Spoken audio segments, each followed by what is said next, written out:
Welcome, everyone.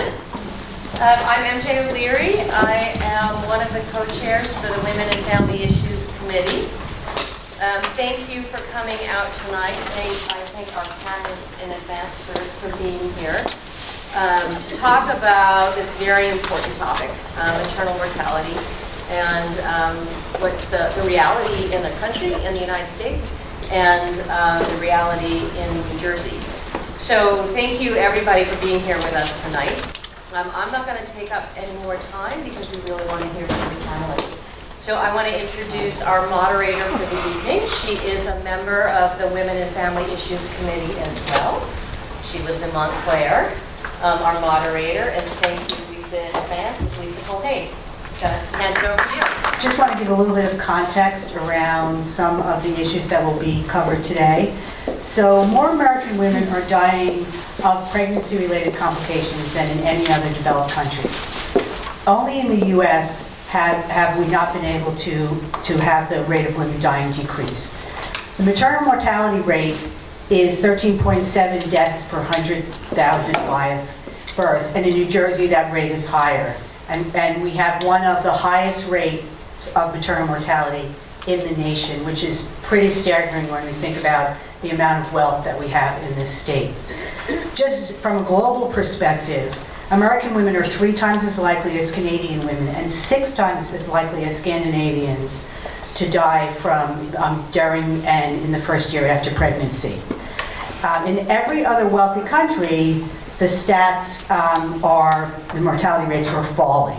So this is pretty staggering. So here's my favorite stat though. In the UK, the rate has declined so dramatically that a man is more likely to die while his partner is pregnant than his partner. So I always want to start with some fun facts. Some specific data, black women are 3 to 4 times more likely to die during pregnancy and childbirth than a white woman. Nearly 1 out of 4 women return to work within 2 weeks of giving birth. And 94% of low-income women do not have access to paid leave. And think about it, people will talk about the implications of that. From a pre-existing conditions perspective, nearly 30% of women have at least one chronic condition, including obesity, diabetes, and high blood pressure, that lead to higher risk. Maternal mortality and morbidity are really costly to the health system. A recent CDC Foundation study cited that 60% of these deaths are preventable. So let's move right beyond the numbers because these are general numbers and we're going to get to a lot more specifics. Let's move to introducing our panel. So I'm going to introduce them from here on over. Our first panelist is Dr. Nastassia Davis. She's a licensed registered prenatal nurse, an international board certified lactation consultant, and assistant professor of nursing at Montclair State. Her passion is for eliminating disparities in Black infant and maternal health, which led her to found the nonprofit, the Perinatal Health Equity Foundation, where she serves as the executive director. Through the nonprofit, Nastassia established Sisters Who Breastfeed, a breastfeeding support group for Black women which operates in several New Jersey cities. She recently received her doctorate, and she is active in several committees and organizations, including the Associations of Women's Health Obstetrics and Neonatal Nursing, and the Black Mamas Matter Alliance. Thank you for being here.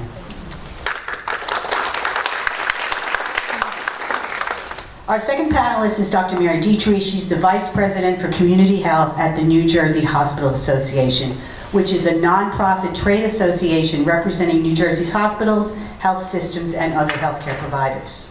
NJHA provides leadership on quality and patient safety, education, and federal and state advocacy in DC and Trenton. In her role, Mary oversees the coordination of policy, education, and advocacy related to systemic healthcare efforts across a range of issues, including maternal and child health. Prior to joining NJHA, Ditri led quality management, organizational development, and patient satisfaction initiatives in hospitals throughout New Jersey. Thank you for being here. Our next panelist is Michelle Gabriel-Caldwell, who is an evidence-based birth instructor, a certified Bradley Method childbirth educator, and labor doula with additional training for postpartum doula work breastfeeding peer counseling, and preconception peer counseling. She's a frequent guest speaker for workshops, podcasts, and events to discuss the doula midwifery model of care and evidence-based birth principles when broaching the subject of Black women dying during childbirth. As the owner of Baby Please Birth Services, she wants all birthing families to understand their empowerment choices in the birth space. Michelle is a founding member of the National Black Doula Association and the New Jersey Birth Justice Collective. Thank you for being here. Our next panelist is Nadia Hussain. She's the Maternal Justice Campaign Director at Moms Rising. She has a deep passion for connecting grassroots work to systemic change and reform and increasing the political involvement and representation of women and marginalized communities. She currently serves on the National Board of Directors of the ACLU as the affiliate representative from New Jersey, and on the ACLU NJ Board, she also serves as affiliate equity officer and is the co-founder of the Bangladeshi Americans Women Development Initiative, a community initiative empowering Bangladeshi women and girls in New Jersey. We would also like to recognize that Nadia serves as a board member of the League of Women Voters of the state of New Jersey. Thank you for your service and for being here.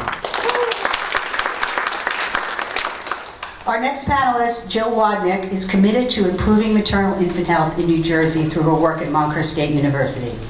Jill is a Lamaze childbirth educator and doula who focuses on scaling up health equity, respectful maternity care, and tools to support the infant-parent relationship. Jill has been part of the United Nations Commission on the Status of Women's Global Perinatal Initiative and has served on local and statewide programs. She has focused on policy and consumer partnerships for preventing the first cesarean birth as a driver of maternal infant health improvement. Our final panelist, Judith. Judith is a health education and career consultant, past executive director and president of the New Jersey State School Nurses Association, a member of the NJ City University Nurse Honor Society, and a recipient of the Distinguished School Nurse Alumni Award. Judith served as the certified school nurse at West Milford Butler High School for 25 years and was an adjunct professor of nursing education at Caldwell College. Having worked in school and higher education settings for most of her career, Judith brings her expertise and knowledge about youth health and maternal education issues to the discussion. Welcome, panelists. So that's the introduction, and what we want to do now is give each of the panelists an opportunity to make an opening statement, and we've asked them to address two questions. What do they think is the biggest issue or issues impacting maternal health? And what do you hope to communicate to our audience tonight? Good evening. I think from my standpoint, because my work is very rooted in healthcare disparities, I really want the message to ring home that it is not race, but racism that is the issue that is killing Black women. That distinction is very important. It's not that Black women are a risk factor. Their environments that they are placed in put them at risk. What was the other question? What do you hope to communicate? Well, that. I think it's very important to understand the impact of the mother and on her baby. What we do to mom is going to, or not do for mom, is going to impact her child as well, and so that's an important piece to talk about as well, is the infant mortality rate as well. Thank you. Good evening, everyone. I bring a different perspective, I think, than my colleagues at the table because I am not a clinician, and I'm always in awe of everyone who surrounds me who is a clinician. So I'm a policy person and a coordinator of sorts. So I look at this issue wearing different hats at different times, but I think that the biggest issue that I see daily is the complexity of this issue. And whether we're talking about racism, whether we're talking about mom's ability to speak in her own voice, whether we're talking about the 18 pieces of legislation behind all of this, I think it's important that we keep in mind that the complexities require attention. And we can't just address one without addressing all of it.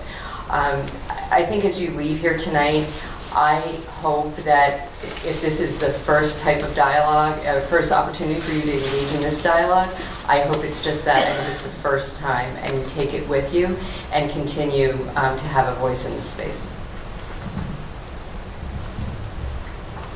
Good evening. For me, the biggest impact is one of the issues that Nastassia mentioned, obviously systemic racism in the system, but I'm going to take also a different point of view as well. As an evidence-based birth instructor, what I find is lacking in the system is evidence-based birth practices. Doctors, hospitals, midwives ignore the latest evidence from the alphabet soup, right? From the ACOG, from the AAA, from the AABC. All of that stuff is missing. And specifically when it comes to minorities and low-income women. What I'd like to communicate to the audience tonight is to give you just a visual. And I want you to recognize that evidence is like a stool. Right? So if we need evidence, we need to have the actual data, a provider that follows the data, and the information from the mothers, her values, and her preferences. And all of those things create the stool. Back for a second. Right? And without any of those pieces, the stool doesn't stand. Right? So if we're lacking one piece over the other, don't forget the holes in there, right?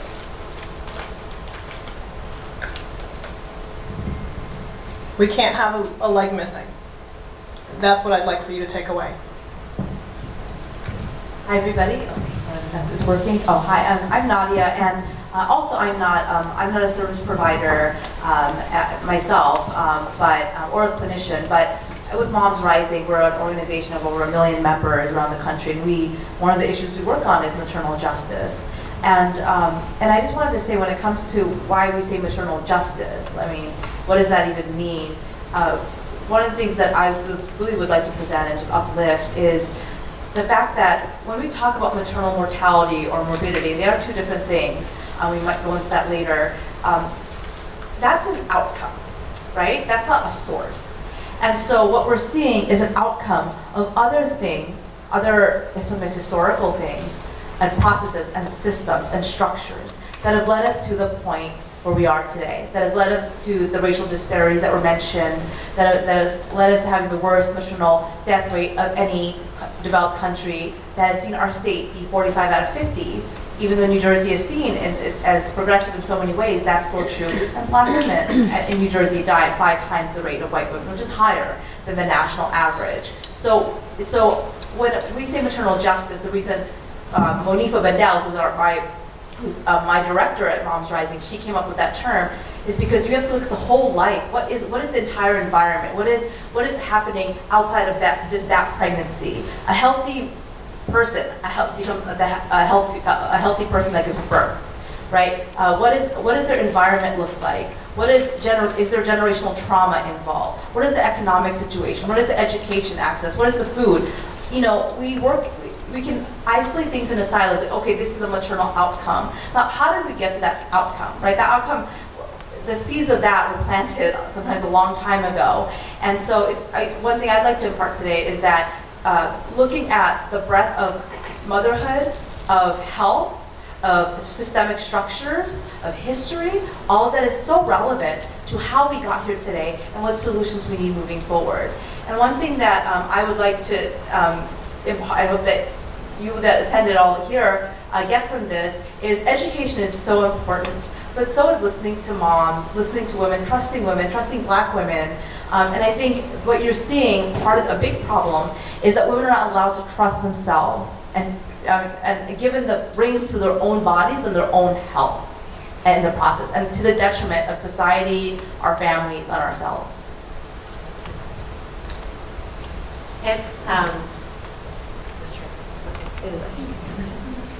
It's so good to have this conversation and to be part of this collective, because it's an honor to hear and amplify what my colleagues have said too, that this is a plurality topic. Dr. Jean Greenberg said, if you care about equity, if you care about education, if you care about poverty, you've got to start caring about birth. And for so often, birth has been marginalized and not part of community development and justice work and quality improvement until now. And so I am lucky enough to work with almost everyone on this panel here and know that the complexity and the access to evidence base and the issues of racism, and that not just looking at the outcome, but looking at the experience of improving maternity care in New Jersey is an opportunity for radical collaboration and really transforming a very broken system. One of the ways before I pass the microphone on, I will say that the best return on investment as we're seeking to dismantle systems of oppression, as we're seeking to undo racism and poverty and patriarchy, we have got to center access to preventing the first cesarean birth. New Jersey's cesarean births have increased 50% in 10 years. And according to the New York Times and Harvard Medical School, how we start driving down morbidity and mortality is to prevent the first cesarean birth. And we can only do it within the ecology of recognizing racism, recognizing access to care, recognizing the complexities, and recognizing what my colleagues have all said before. So it's an honor to start this conversation, and I hope it doesn't end here. Good evening, everyone. I'm very pleased to be invited to this particular panel. Obviously, you can see I come from a different vantage point, so to speak. I started out in OBGYN in New York, Columbia Presbyterian Hospital, worked in the clinic there, saw all kinds of difficult cases, women of all different races, and we saw many maternity patients every morning. I took that with me and went back into hospital nursing and worked in intensive care units, and it was interesting to see there in a small intensive care unit, one of my first jobs in Jersey, we had a woman who had an amniotic embolism. And I was absolutely appalled. I just never had experienced anything like that. But watching her, struggle, and watching the doctors who at that time, and I'm talking back in 1970s, had a very little idea as to what was going on, how to treat it, how to take care of it. And that always struck me that what happens in the big cities happens in our little communities here in Jersey. And so what I figure that I can bring to this issue is the fact that as an educator and educating school nurses in their certification program to go into the schools, I want to bring to the forefront the issue of taking care of the pregnant teens in our schools. And through the National Association of School Nurses, we have a position paper on pregnant girls in the school. We also have care plans for them, and we also have educational opportunities for them. But I think what I will be taking with me is all the information that I get from these very knowledgeable participants on this panel, and take it back with me and spread it to all the nurses in New Jersey, because they are inner city, they are suburban, they are your local neighbors. And what I want to do is to make sure that we start educating women while they're young, and let them know about pregnancy and about the dangers and about the issues with drugs in pregnancy and the issue about obesity in pregnancy. And so I think that that's my plan, and I will probably be be coming out with some information to let you know how we're going to try and get this through in the schools, but I'm going to need your help because you know how difficult it is to get any kind of different curriculum in a school, especially when it has to do with sex and pregnancy and all that kind of stuff. So look for me, ladies. I'll be coming back. Great. Thank you all for for that context to start a discussion. So when people hear about maternal mortality, I certainly wasn't knowledgeable about this.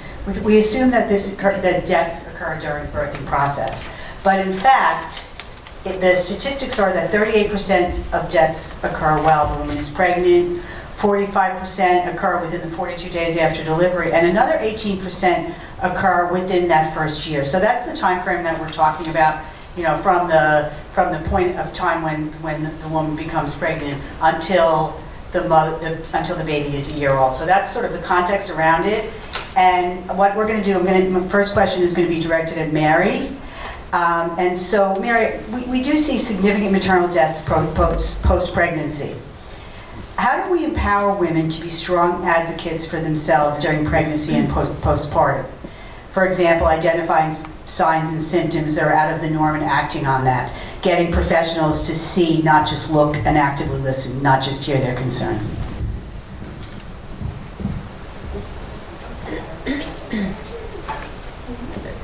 Thank you. So just for a little bit of context, whenever I talk about this, I need to say that there's one reason why my heart is here, and my granddaughter turned 2 at the end of August, and that's the reason. There's no other reason, right? That's the reason. And so I need to just say that up front because it gets my heart and my head where it needs to be. The New Jersey Hospital Association has the honor of being one of 16 nationally recognized and funded by CDC perinatal quality collaboratives. And that puts us in a very unique position with providers across our state, and not just in the hospital community, but in the ambulatory world as well, and practice community. Because we're funded to bring partners together, and to bring partners together to make a difference, not only in the outcomes, and as Jill said, we're talking about outcomes, but in the experience as well. So back in, I want to say 2009, we actually partnered with Department of Health to figure out what messaging our providers were giving to moms and to families. And we realized it was not the messaging that needed to be given, and we realized that it wasn't consistent messaging across the board.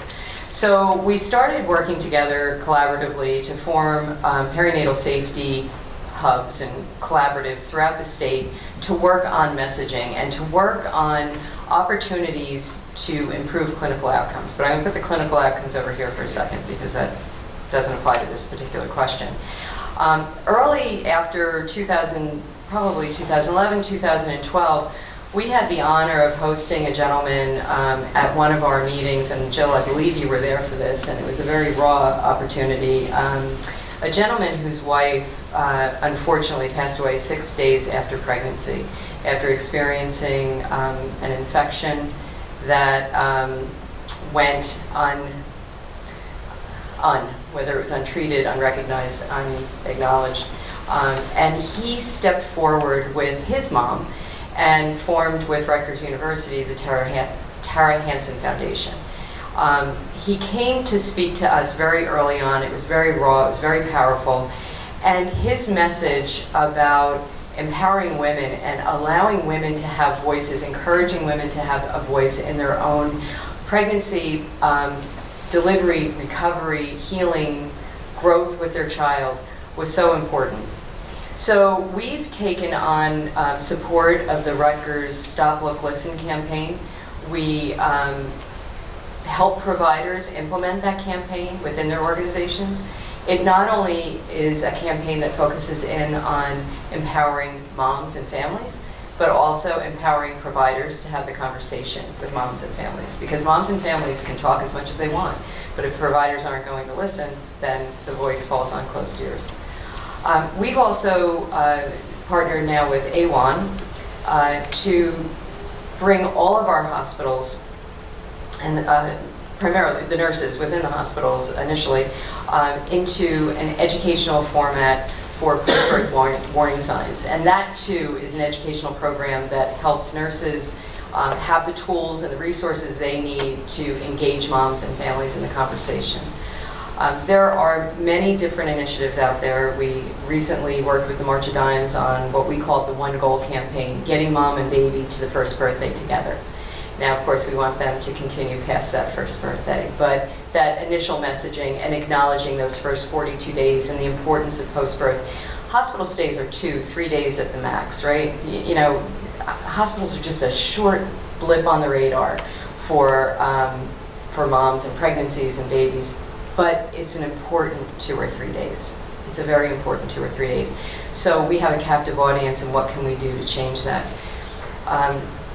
I'll end with a story so that others can give their comments on this as well. But I was sharing with Michelle before we got started that when my daughter-in-law found out that she was pregnant, and my son and daughter-in-law came to us, and after all of the screaming, yelling, and celebrating, and making sure that she ate within 5 minutes, we did it all. I started having a conversation with her about it, and she said, I need you to hook me up with a doula, because we're gonna go with a doula. And I thought, I was so proud. And of course I immediately called Jill, and Jill hooked me up, and I hooked them up. But I was so proud because here was a young woman, a young professional woman, who said, I have a voice, this is what I want. And then they took the next 7 months or so, 8 months or so, to decide what their future as a family was going to look like and what their birth plan was going to look like. So I think that that voice is critically important, and there are so many women who don't feel empowered to have that voice. Others on the panel and address it? Sure. Just to piggyback a little bit on what you're saying, mentioning the length of stay in the hospital and how short that is, and how mothers aren't really seen very much after that. I mean, what is that, 6 weeks after, right? The baby is seen almost weekly. We really need to understand that postpartum treatment, help, assistance, resources, all of that needs to be available to that mom before that 6-week period. There's a lot of stuff that can happen alone. And it's not even just depression. But if no one's watching her and her signs and what she's doing and how she's healing from that birth, this is when things can go wrong. Bringing a doula into the situation is helpful. Postpartum doulas are really good at kind of recognizing a couple of things, but again, she's not a medical professional, so she really could encourage visits. So I think, honestly, we need to kind of redo this 6-week checkup and think about something maybe within the first week and then the 3rd week, and then kind of giving her a little more attention.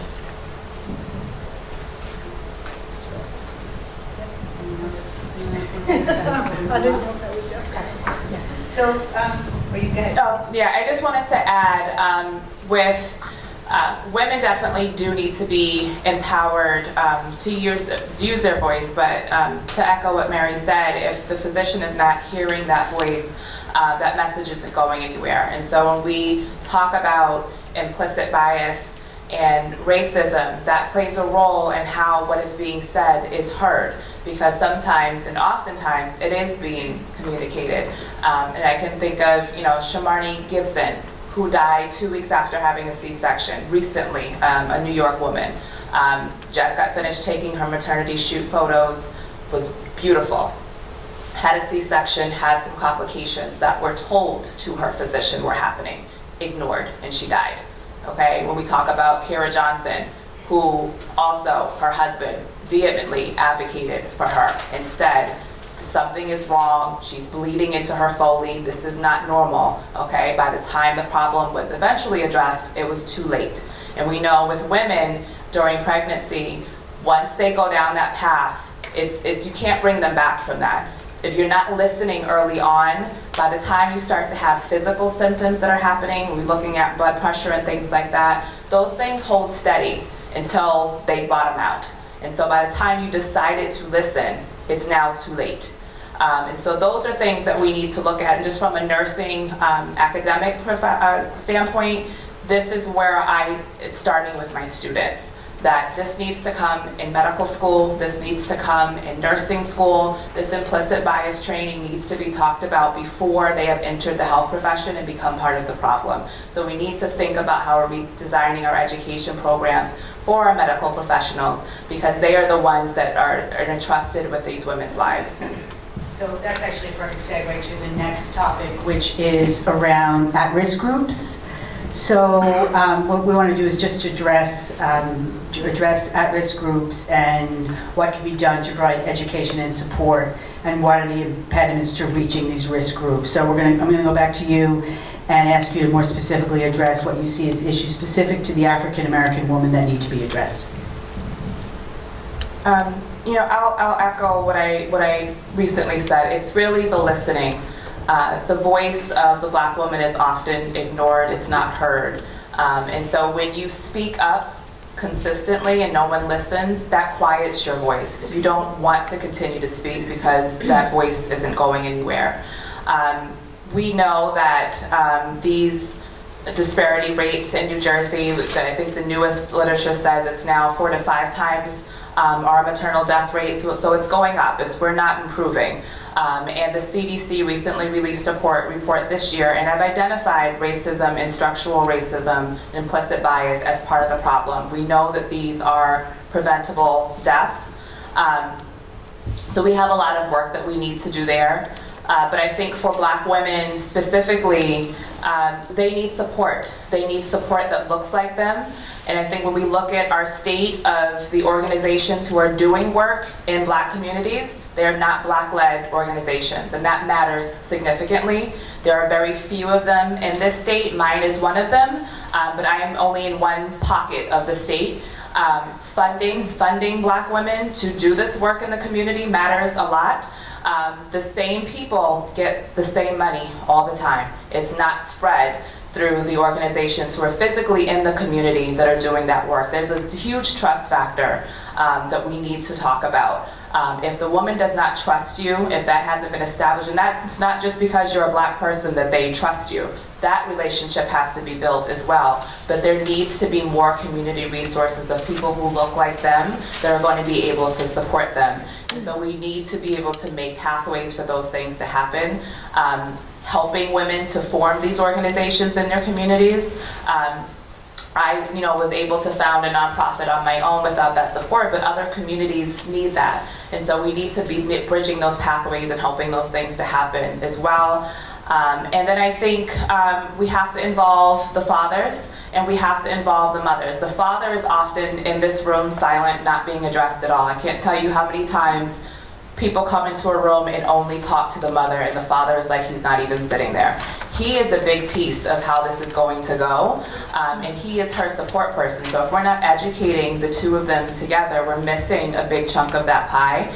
And then also grandma. If she's there, we need to educate her as well. That has a very big influence on how mothers receive information and what they practice. And although grandma might mean well with the information that she's giving, it's sometimes outdated. And so if we're not including her in that education and she's sending her message of what she did and what her grandma did with her, we're not helping that mother either. So education is really, really important.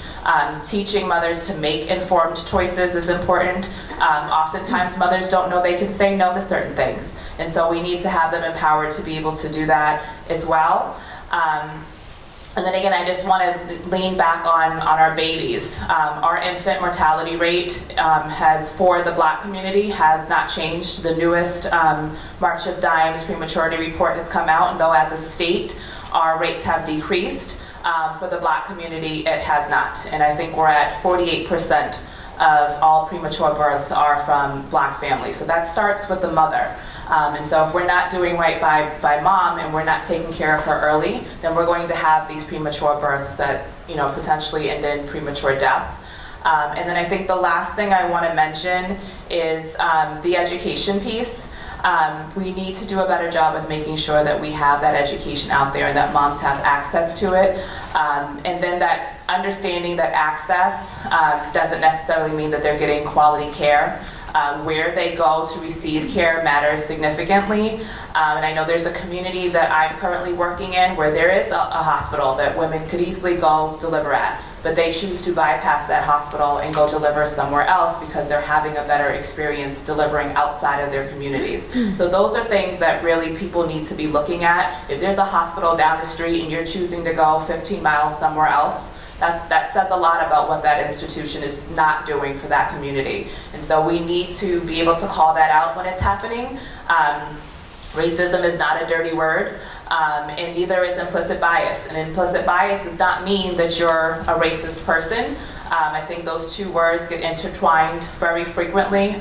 We need to be able to call each other out when we're doing things, and that includes Black people as well. We have some implicit biases that we are enacting in our own communities, and we have to be held accountable for that as well. But on that same token, if you see something happening in your hospital or in your community, you need to be able to speak up against it and not just see it and let it continue on. That's great, thank you. I'm going to turn it down to the end of the table. Judith, do you want to talk about your thoughts around teen pregnancies and what you see as the special needs of teenage girls and young adults? I think that the issues with young teens is not on.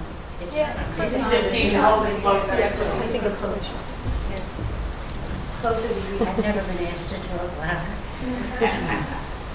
I think that the issue with teen pregnancy is pretty much the same as the issue with women who are pregnant.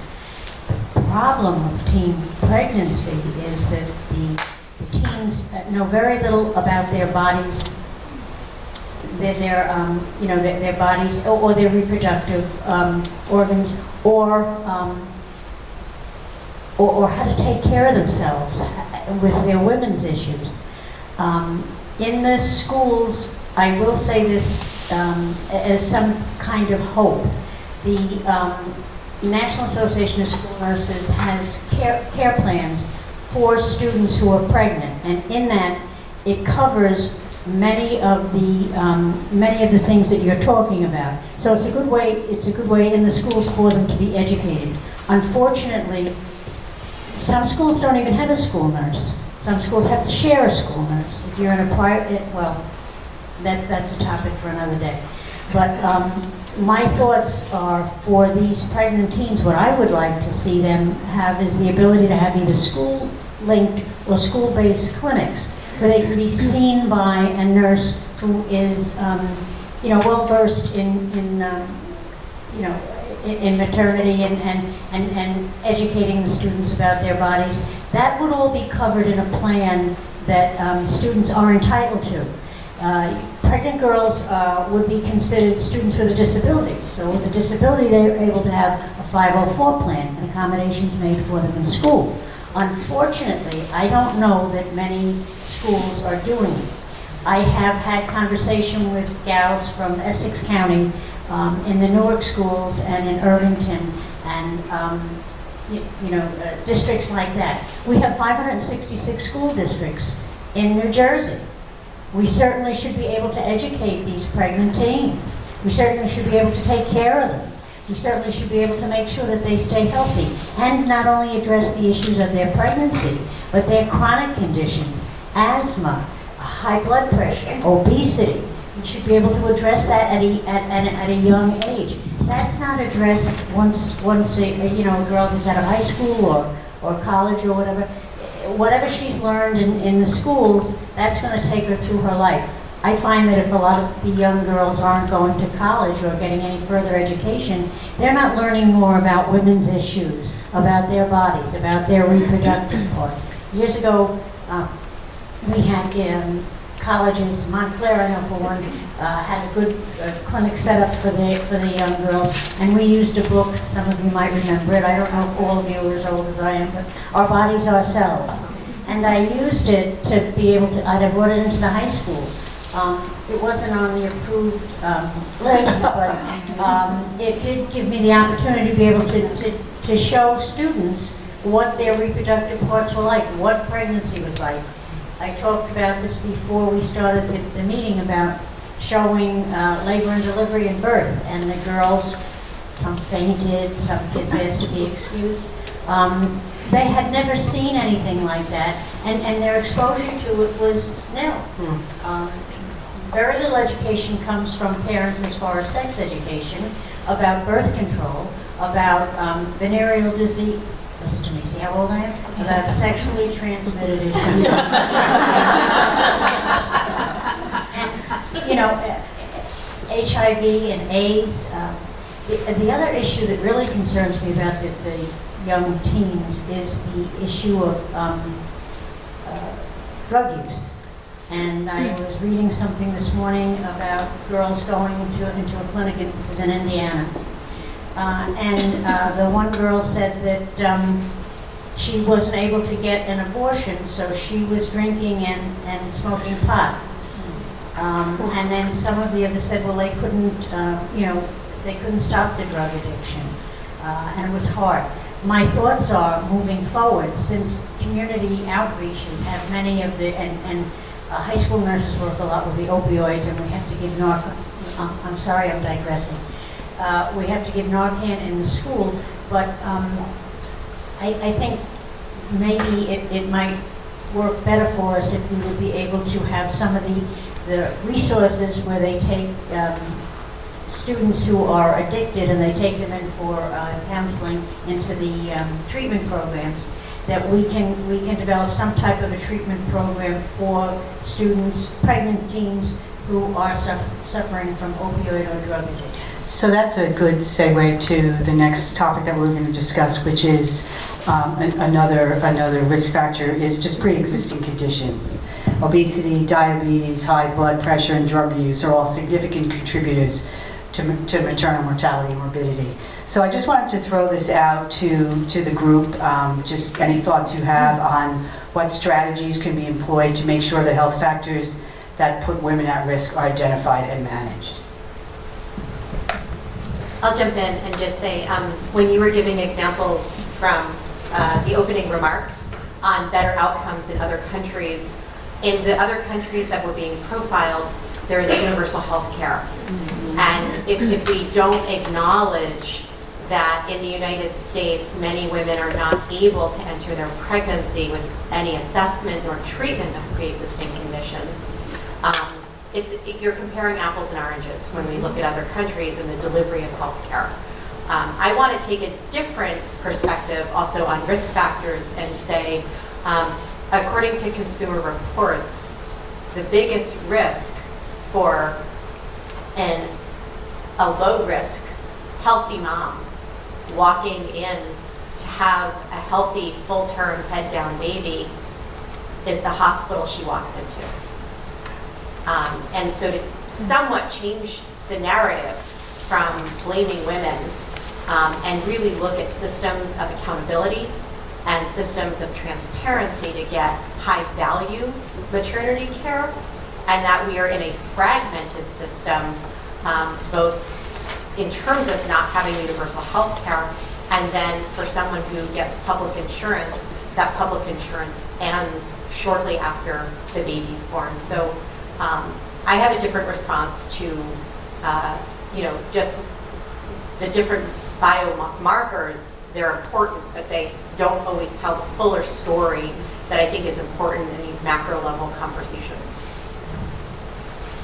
And just to kind of tail on to what Jill was saying, there are these systemic issues that we talk about. So we talk about obesity, for example, right? I mean, yes, obesity is seen. I'm pregnant right now. Like it's mentioned as a risk factor, and you know it.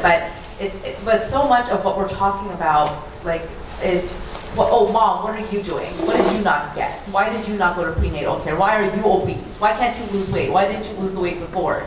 All these, why are you addicted to drugs? What, and it's so convenient, right? It's so convenient to blame women for reproductive choice, for getting pregnant in the first place, for whatever the plethora is of being somebody who's able to give birth. And it's just, sorry, pregnancy brain. But it's just, but you know, it's like, for example, like obesity. Why is there an obesity problem? What foods are getting subsidized? What access to foods do we have? In Jersey, I mean, look at New Jersey Transit. I mean, we actually have a transit system, but you can't make it in the state without a car unless you're like on the Northeast Corridor line. Even then, you're going to be like an hour late. I mean, you know, it's just, I mean, at least an hour late. You know, but I mean, we laugh about that, but it's like we're not a society that values bike riding and accessible parks and walking. New Jersey doesn't even have sidewalks to walk safely in, or to take your baby and stroll down the street in, and so we look at, when we look at the outcome, it's like well, you did this wrong, but it's like, well, in public health, you're always asked, like, well, what are the factors that have led to this point? And speaking of universal health care, the United States spends, as many of you know, the most money on health care. By far, it's not even just like a little bit. It's like the bar is here and every other country's here. And our outcomes are some of the worst for any developed country. Not just, I mean, with high blood pressure, and maternal mortality. I sometimes say it's almost like, it sounds horrible to say, the canary in the coal mine. It's the after effect. It's like, well, what led to that? That didn't just happen, right? Something caused it to happen. Like, that is a result. And when you see that, that's proof to you that something is like very, very broken, right? That's leading to that to even happen in the first place. So, you know, the universal health care, access to food, a healthy environment, I mean, even things like climate change, increasing temperatures, and they found links to increasing premature births. And there's a racial disparity in that too. Who lives in hotter climates? Who, you know, I mean, who lives in communities where the heat of the ground is just higher because of where they're living? I mean, so, you know, I know I work on legislation, I work on policy. That's not the only answer at all. We're going to give you, I think, there's so many solutions on different levels. But again, the question of what's the mother doing, what's the birthing person doing, it's kind of asking the question backwards. So, That's okay. Mary, That's okay. That's right. No. We only have so much time. But okay. So I'm going to take a little bit of a different twist to the at-risk population itself, and what we have seen in our state, and the positive things that we've seen in our state come out of some of our hospitals. We talk a lot about the drug-addicted mom and women who have multiple addiction issues. What we don't talk a lot about is women who have psychiatric issues, who are on multiple psychiatric medications and really are at very high risk for severe withdrawal from their medications at the time of delivery. So we talk about how to, within many of our institutions, how are we going to help mom get through this birth the best way possible and not just leap to that C-section because she's on psychotropic meds. So how are we going to do this where mom can have a natural birth? She's in prime position to have a natural birth. And how are we going to do that without jumping to conclusions, working together with psychiatry, with nursing, with medical staff to make that happen? So I know we're up in this part of the state, but down in this part of the state, one of our large birthing institutions serves a large psychiatric population. And they've built a multidisciplinary team that gets called in like a rapid response team when a mom comes in who needs that multidisciplinary support. Psychiatry, physicians, nurses, if a midwife's involved, doulas are involved, social workers, work with the family, work with the mom, and there's story after story of successful delivery where mom makes it through in a safe, healthy birth, no C-section needed, in a safe, healthy psychiatric environment, and then all of the wraparound supports for her after delivery. Because when we talk about complex issues and complexities, talk about a complex issue for a mom who is in a severe state of psychiatric crisis to go into labor. So on a positive note, there are many hospitals that are doing some really exciting and innovative things in that regard. So I just felt the need to share. But it's a population that's at risk. So actually, two things. One of the things that we did want to get to is to talk about evidence-based practices that have been successful and what has worked. And so just to sort of amplify what you just said, Mary, let's address that, and then we'll come back to talk a little bit to Jill about the issue around surgical birth. So the question that we had was, what evidence-based practices have proved successful in getting homeless women? What has worked and how do we expand it? And then, or the particular healthcare systems like the one you just cited, or providers in New Jersey doing a particularly good job. So these are two topics I knew nothing about. The idea that women are choosing a hospital that's not their local one, and then that hospital they choose has such a huge impact on the outcome. So if you folks could address that. So the one thing I'm not going to do is mention hospital systems by name. I don't think that's fair. I will say, and I know to Michelle's point about evidence-based practice, there are protocols out there and research that points to the AIM bundles around hypertension and hemorrhage, around reducing NTSB births. We're working very closely with our hospitals to focus on those bundles. But when I started out, I said that this is such a complex issue. I think that where we often fall short in this field is we have all of these protocols, all of these algorithms, all of these areas that are the most important thing. Because hemorrhage is the most important thing. Hypertension is the most important thing. NTSB births, most important thing. And instead of focusing in on one, getting it right, and moving on to the next, we try to take on boiling the ocean, and it's not working.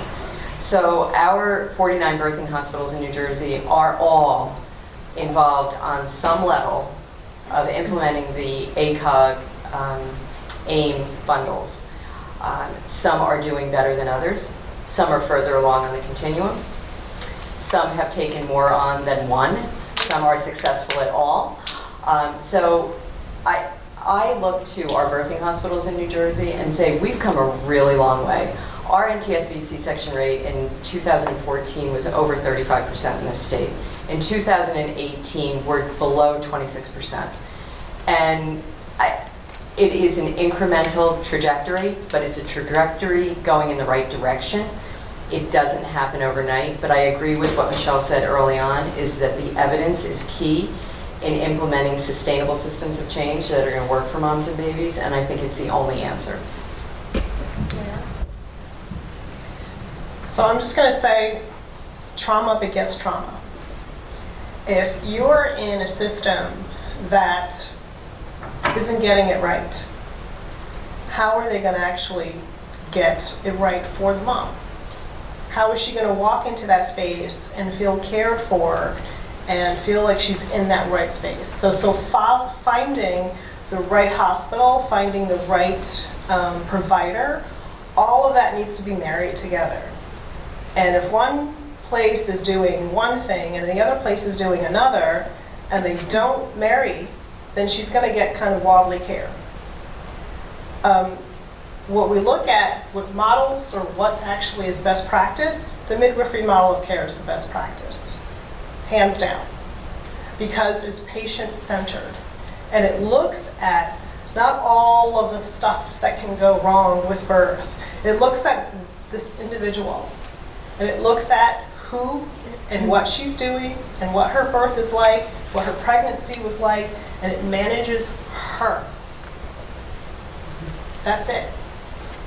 It doesn't put all this extra drama on top of everything else. Of course, we know medical people are really, really good at, and we need them to be really, really good at all the what can go wrong. They have to be there. That's what they study. And I'm happy for that. But we can't start pregnancy out the gate with everything that can go wrong. Pregnancy in and of itself is not an illness. And we really, really need to stop treating women as if they're sick and broken because they're pregnant. So for me, the evidence and who's actually doing all of this right, I look to the midwives. And I look to the doctors who follow the midwifery model of care. And I look to, you don't want to name names, but I'm going to name names. I look at the birth centers. I look at the birth center of New Jersey. I look at our birthing center. I look at these people behind the birth centers. I look at the doctor who's running that one. I look at the midwives who's running the other.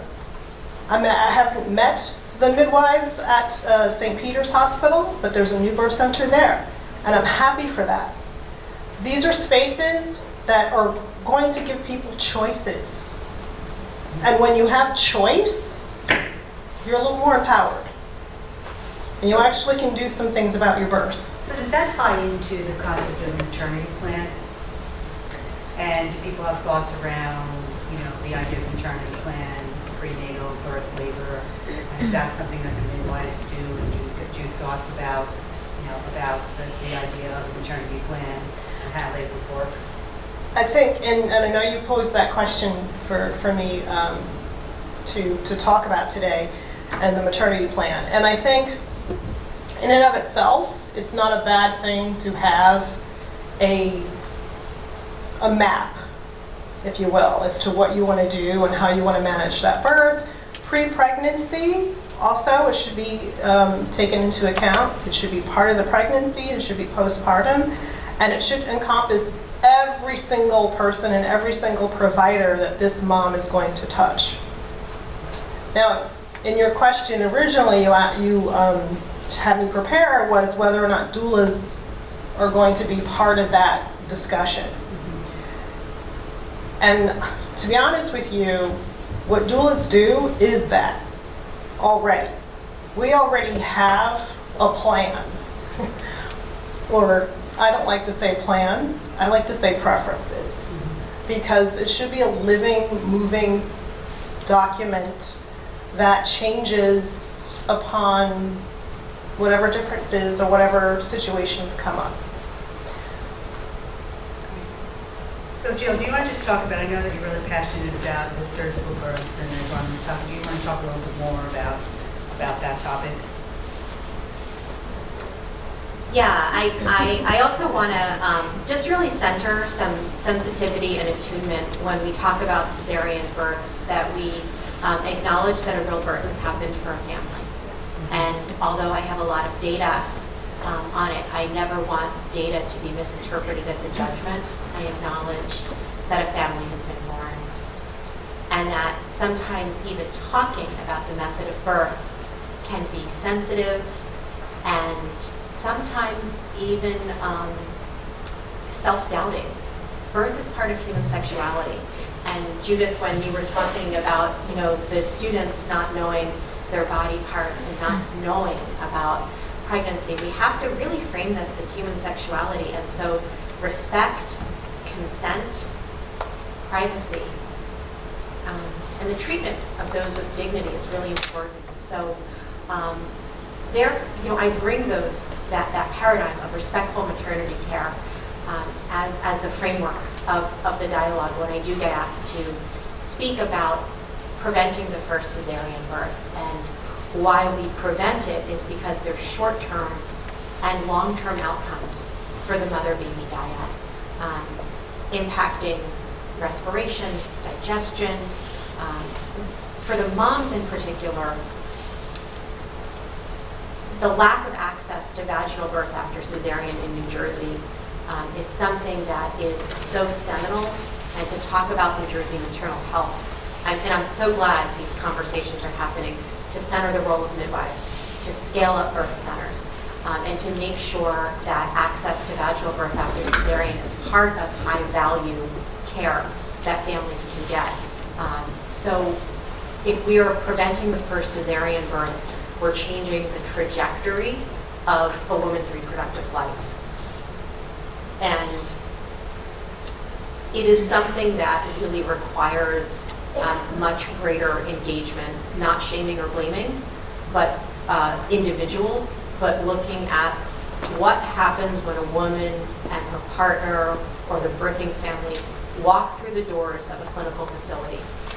I'm going to use the language of evidence-based birth that Michelle comes from and that Lamaze holds, The care practices that many people giving birth are receiving are not in alignment with what is considered a best practice. So what does that mean? Let me make that real.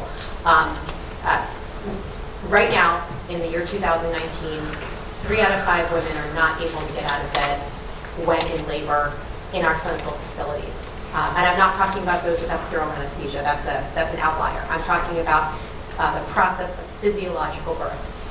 And that is because of how care is delivered. There's a gap. There's a fragmentation about what the research says versus what consumers get.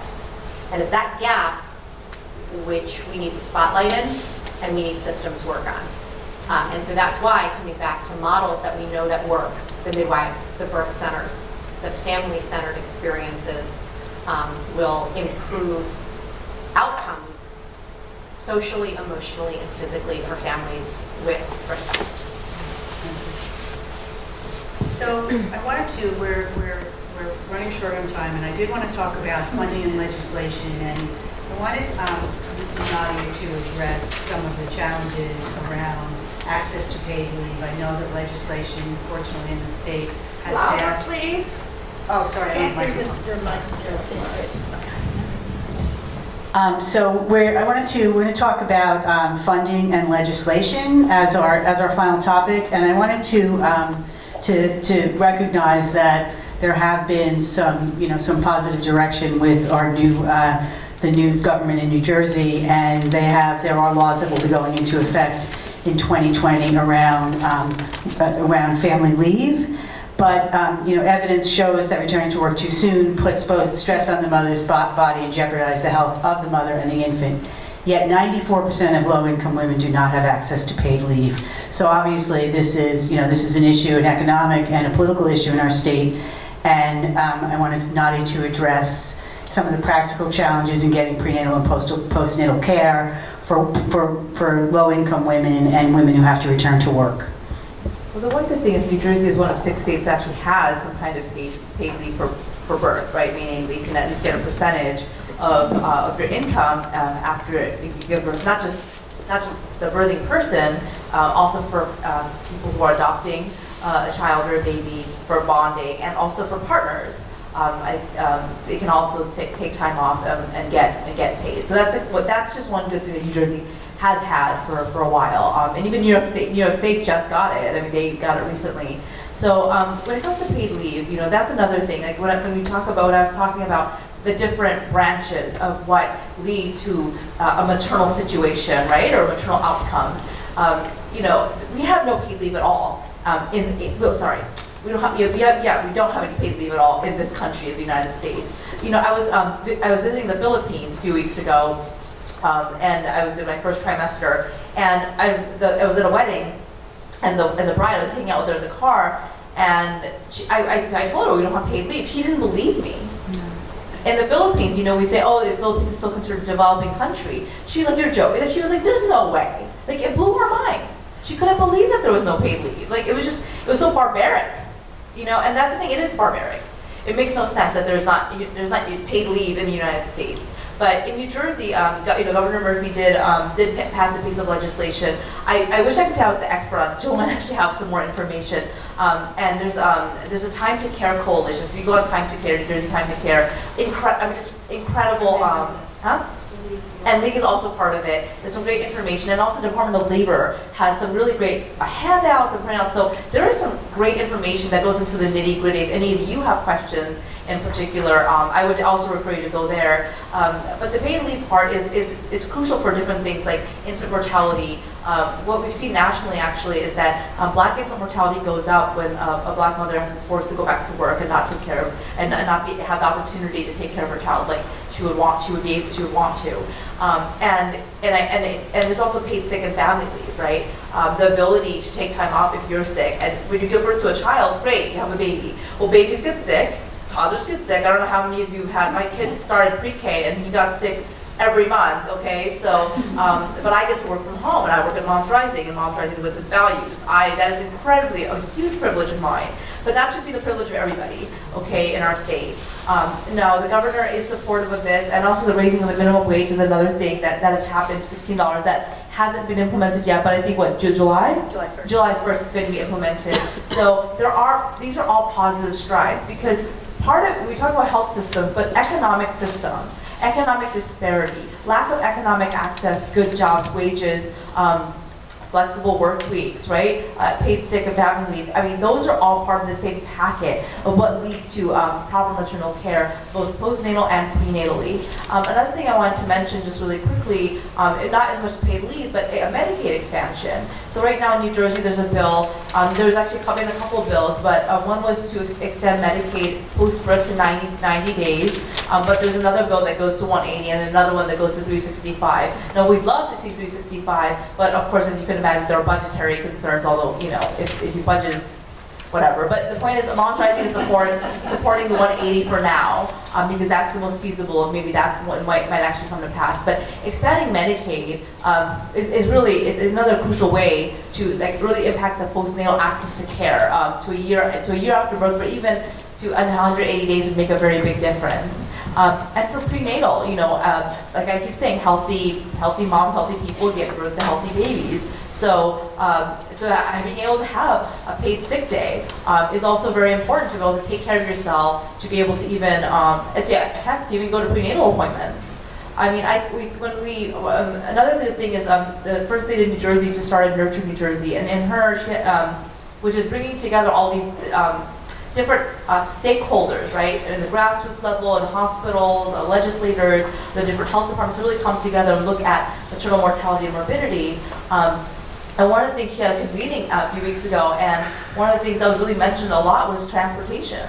Because for a person who does not have access to a vehicle, to take her kids with her, take 3 buses, and then have her appointment canceled or moved because she was on Medicaid or she was double booked, through no fault of her own, what does that look like, right? And if you don't have access to paid sick days or paid days, it only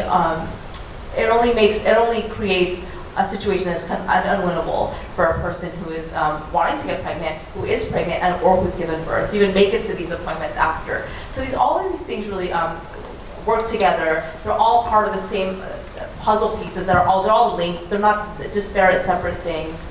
And I do think, you know, New Jersey is prioritizing it. That's one thing. Education is important, and it's great to see it be elevated with this administration. 5 bills were signed into law. There's a packet of bills. 5 were signed into law around last March, April, May, and they're going to be implemented. So some of it is like Medicaid reimbursed for doula care, which also a topic that it can be complicated, but that is going to roll out, and hopefully it'll be rolled out appropriately, and as well as expanding data and giving our maternal mortality review committees more power to actually not just suggest changes, but act on those changes. So there is great momentum. And then in the next year, I think all of us at the table, but we really hope to see is that there's a lot more legislation being led by Black women legislators. Some of them will have their own birth stories of what have happened to them. But you don't need to be a Black woman legislator to have your own birth story. There are white men who care about this because it's actually a bipartisan issue, believe it or not. Can you imagine something bipartisan nowadays? Because people have partners who have also had traumatic births. And so it is a universal issue, but I think, we did talk about some of the things that are the issues that we have the solutions to, and we do have the momentum, and I hope that does drive us forward to really actually see the results we want to see to reduce these rates. And First Lady always says, I want New Jersey to be the best place to give birth, and I think that is an incredibly awesome goal to have. So thank you very much. So we're running out of time here, and what I'd like to do is to give each of you an opportunity to make a closing statement, and just to address, what do you think we can do to inspire our leadership and advocates to keep the momentum moving? Are there any additional programs, solutions, practices that we haven't addressed? How can we spread programs, or how can we spread the word about things that are working? And is there anything else that we haven't addressed that you think that we need to address? What is the takeaway, and what should everybody here do? Like, if there was a call to action to say, the folks have taken the time to drive here to spend, an hour, 2 hours with us, what would you like a takeaway for them to be?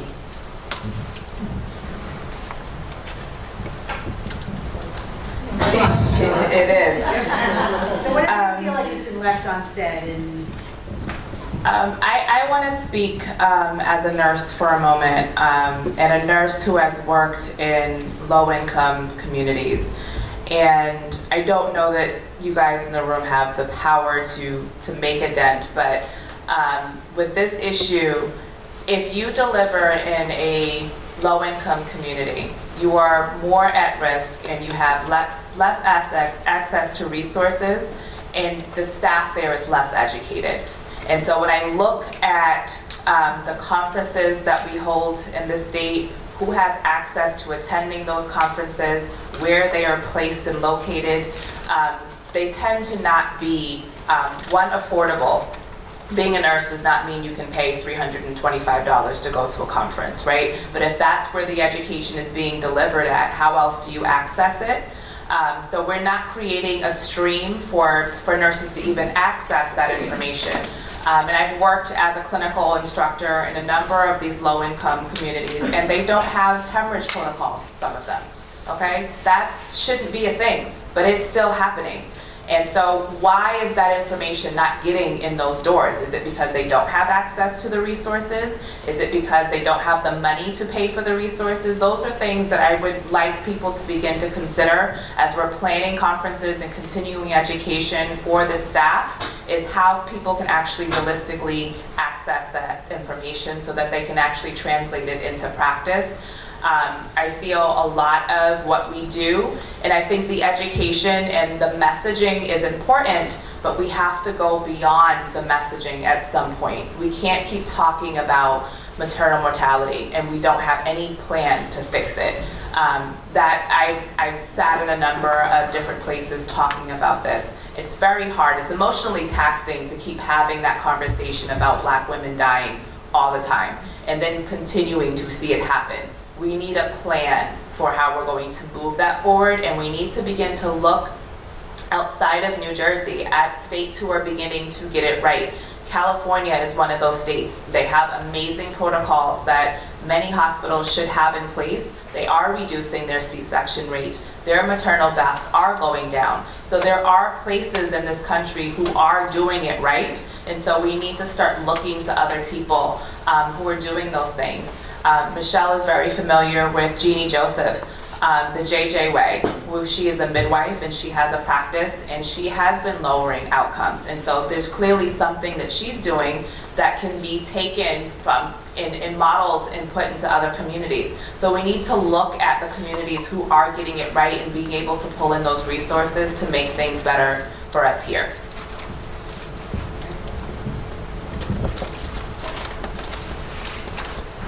You're not an easy person to follow because you got it down. You got it down. I think, I'm going to keep going back to, and the reason all of us are up here is because we all have a different perspective. So I don't apologize for where I'm taking it back to. But I think it's important that we continue to acknowledge the complexity of this issue, that the stakeholder continuum is long and wide, and we don't always have the right voices at the table when it comes to figuring out the solutions. And while, again, I've said this before, while hospitals are a critical component to the first year of life, there are a whole bunch of stakeholders who are not represented on this panel, who are not represented on many panels, and I think it's important to make sure that when we make decisions, when we push legislation, when we look for advocacy or strong advocate voices on these issues, that we do so with many voices at the table, because those 2 or 3 days critically important, but they're not the only 2 or 3 days through the life of this new child, this new family. Jill, I like how when you said before, when a C-section birth occurs, a family is born. So from the time before conception to that first birthday, there's a whole bunch of stakeholders at play, and I would just encourage those voices to continue to be at the table. I didn't mention the social determinants of health. You've done a phenomenal job, Nadia, doing that, and critically important to the dialogue, especially in our state. We're one of the most diverse in the country, and I think that that's a voice that continues as well. And whoever said this, I think Nadia said this as well, this is a bipartisan issue. So continue your conversations with your legislators, continue your conversations with your local leaders, wherever they sit. They don't have to be policymakers to drive a conversation. So, and with that. Thank you. A lot to cover. I'm jotting down some notes so I can remember. I'm always going to go back to that, right? That stool is important. The balance there is important. Evidence needs to be there. The practitioners who follow the practices, as Jill mentioned, there's a huge gap in that information, right? We can talk about something as simple and basic as eating and drinking during labor. And the last birth I had literally 2 days ago, helping a mom out, a nurse looked at me and said, "Oh, we're only going to do ice chips." And I went, "No, we're not.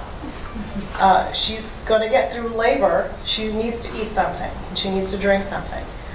So evidence really, really needs to be there. Education is important, and I didn't really speak about this so much because it didn't really come up in the right places. But when we talk about putting together this maternity plan or this model or whatever it is that mom wants, she has to understand everything around that. She needs to be able to know what her choices are. And if she doesn't have that education, then where is she going? Google, the internet. And we know that there's not a lot of great information out there, and she can be steered in the wrong direction. I think we don't have a lot of time when it comes to the meetings with our care providers.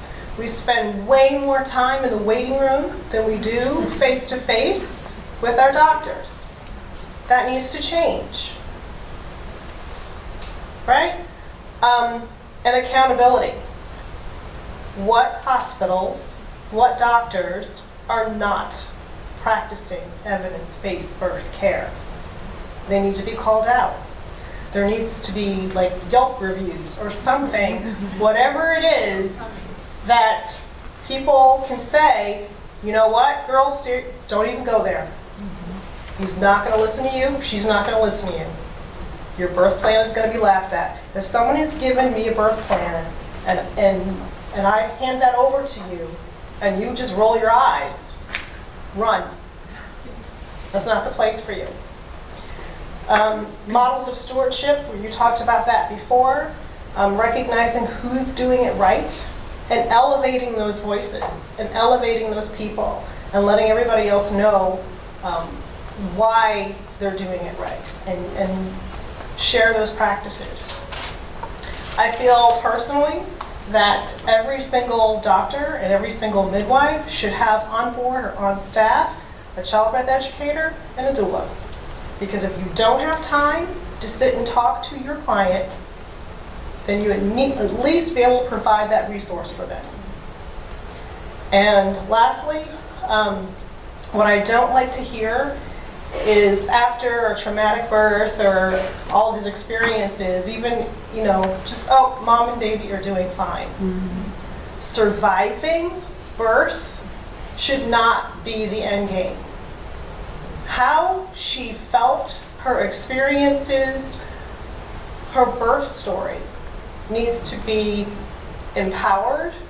It needs to be a wonderful birth story. A mom and a baby are born, not just the baby.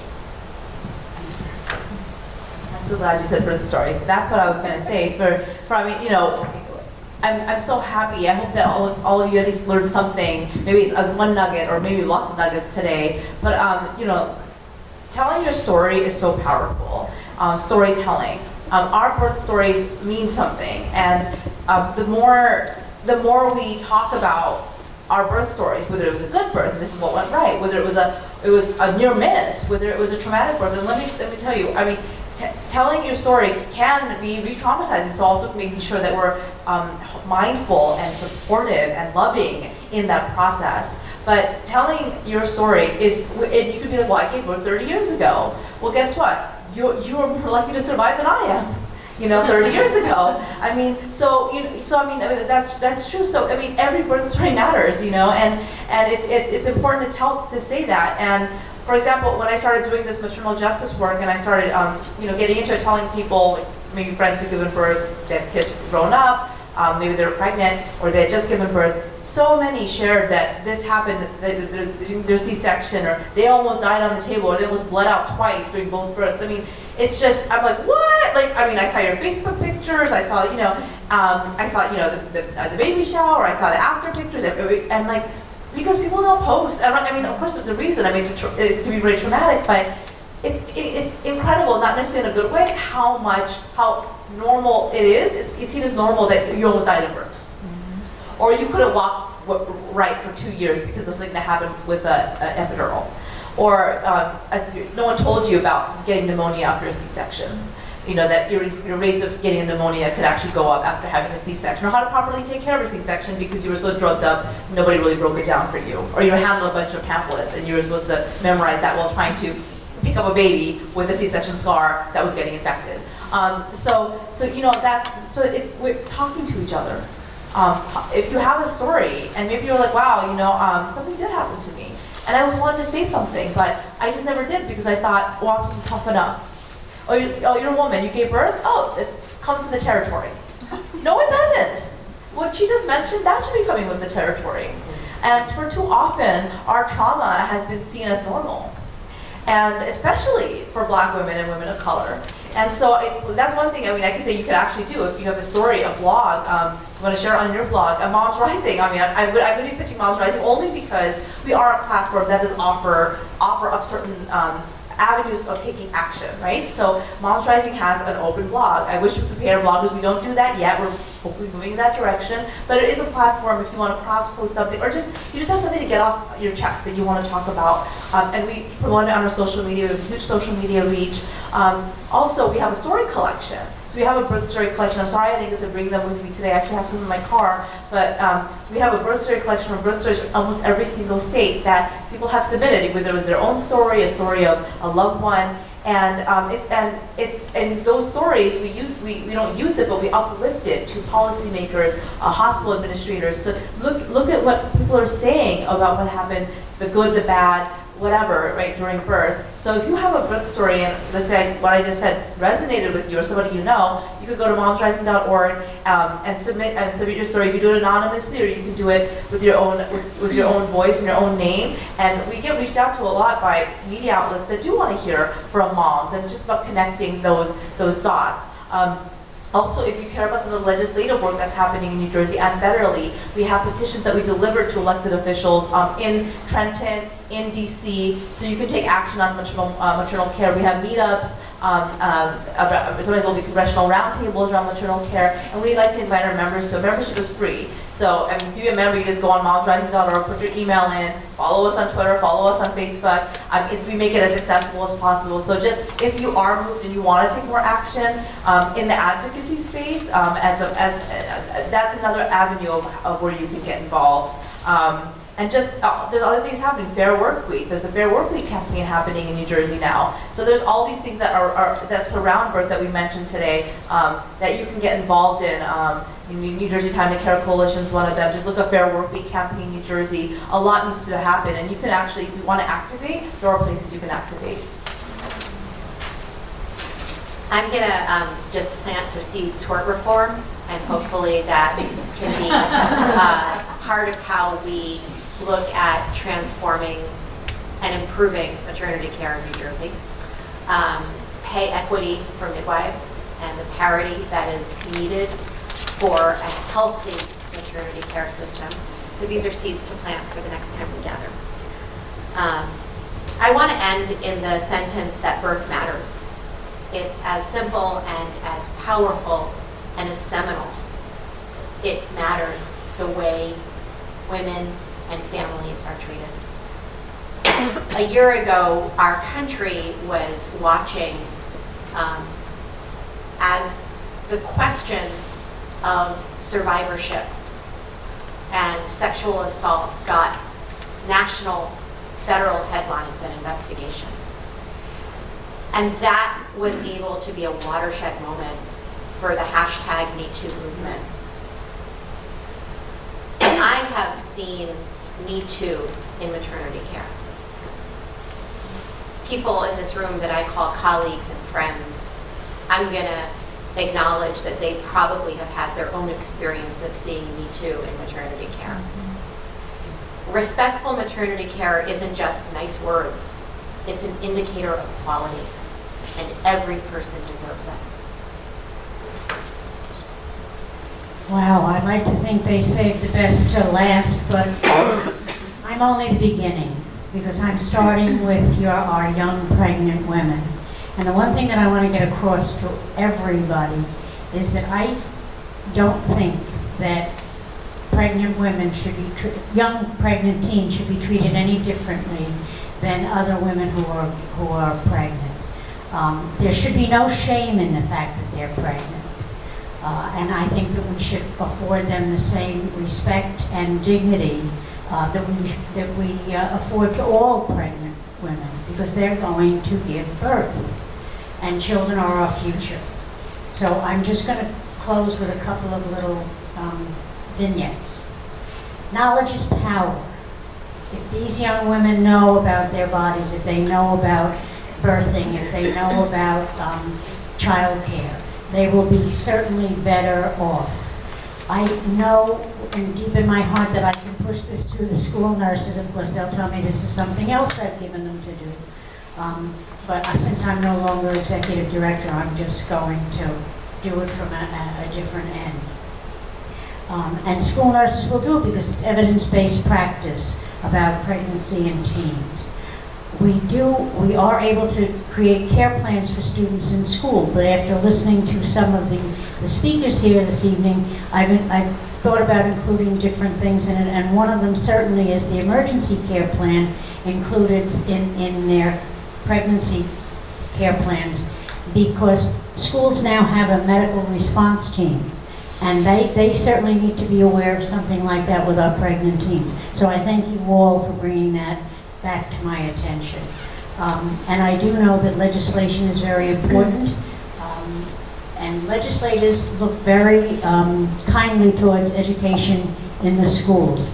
Between the National Association of School Nurses, the New Jersey State School Nurses, the NJEA, we certainly will be able to form a group or a coalition of being able to get better education for our pregnant teens in the school, as well as better health care for them, as well as maybe better link practices to the link care to those hospitals that these women have told us about today, which are the best hospitals for these teens to go to. So I thank you all very much, and I thank you all for being here and taking time to discuss the issue of maternal mortality.